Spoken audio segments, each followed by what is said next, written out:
இன்றைக்கி மண் சட்டியில் தான் குழம்பு வைக்க போகிறோம். குழம்பு வந்து நல்லா மணக்க மண் சட்டியில் குழம்பு வச்சு சாப்பிட்டு பாருங்கள். மண் சட்டியில் குழம்பு வச்சு சாப்பிட்றது ரொம்பவே ஒரு மருத்துவ குணம் கொண்டதுக்கு சமம். ஏன்னா அந்த நாள்லலாம் மண் சட்டியில் தான் குழம்பு வைப்பாங்க, சாதமும் மண் சட்டியில் தான் வடிப்பாங்க. நான் உள்பட வடிச்சிருக்கேன். ஆனால் இப்போ தான் அலுமினியம், சில்வர், குக்கரு, கரண்ட் அடுப்பு எல்லாம் வந்துருச்சு.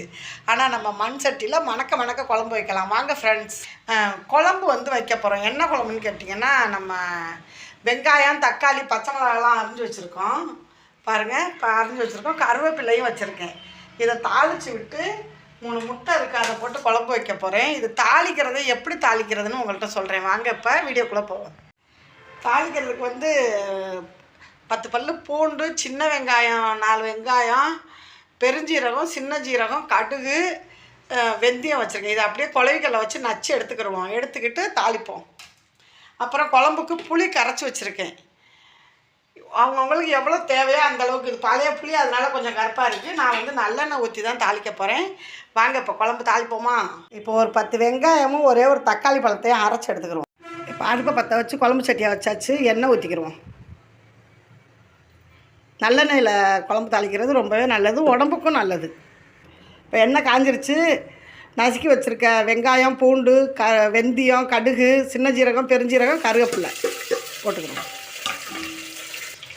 நல்லா இந்த ஸ்டேஜ் வந்ததுக்கப்புறம் நம்ம வெங்காயம், தக்காளி அரைஞ்சி வச்சுருக்கோம்ல பச்சை மிளகாவோட, அதையும் சேர்த்துக்கிறோம்.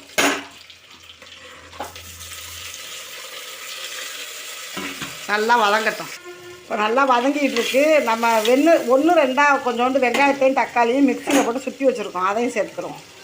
குழம்பு கொஞ்சம் தடிப்பு கொடுக்கும் அதுக்காக. ஏன்னா தேங்காய் நாங்கள் சுத்தமாக சேர்த்துக்க மாட்டோம், அதனால். இப்போ நல்லா வதங்கிருச்சு. புளி கரைச்சலை எடுத்து நம்ம ஊற்றிக்கிடுவோம். புளி வந்து ஊற வச்சு கரைச்சி வடிகட்டி வச்சுக்கிட்டேன். அந்த தண்ணியை நம்ம ஊற்றிக்கிடுவோம்.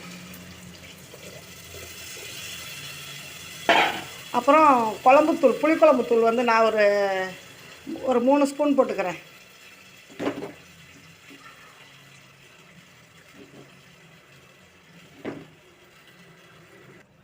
உப்பு, குழம்புக்கு தேவையான அளவு உப்பு. இப்போ நல்லா கிண்டி விட்டு மூடியை போட்டு மூடிடுவோம், கொதிக்கட்டும். இதோடையே சேர்த்து முட்டையை வேகப்பட போகிறேன். தொட்டுக்கிற வந்து எனக்கு வந்து முட்டையும் பாவக்காயும். இப்போ எனக்கு இந்த அளவு குழம்பு போதும். நல்லா கொதிக்கட்டும்.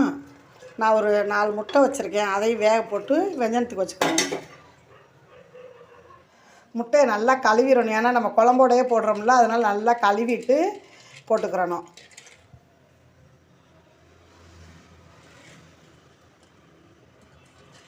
வேக விட்டு நம்ம உடச்சி எடுத்துக்கிறோம். ஏன்னா நம்மளுக்கு சிக்கனமாக செலவாகும்ல, அதுக்காக.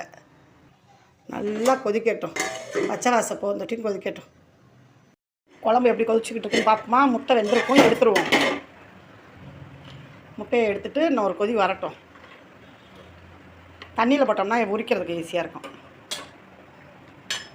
இப்போ கொஞ்சோண்டு மிளகுத்தூள் போட்டுக்கிறோம். சளிக்கெல்லாம் ரொம்பவே நல்லது. நெஞ்சு சளியெல்லாம் இருந்தால் கரைச்சி விட்டுரும், அதுக்காக மிளகுத்தூள் கொஞ்சம் போட்டுக்கிறோம்.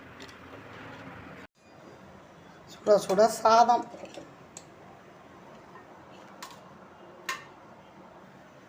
மண் சட்டி குழம்பு சொல்லவே வேண்டியதில்லை. பார்த்தீங்களா, வாசம் அப்படி அடிக்குது. அதுவும் பழைய புளியாக ரொம்பவே சூப்பராக இருக்குது. ஒரு முட்டை,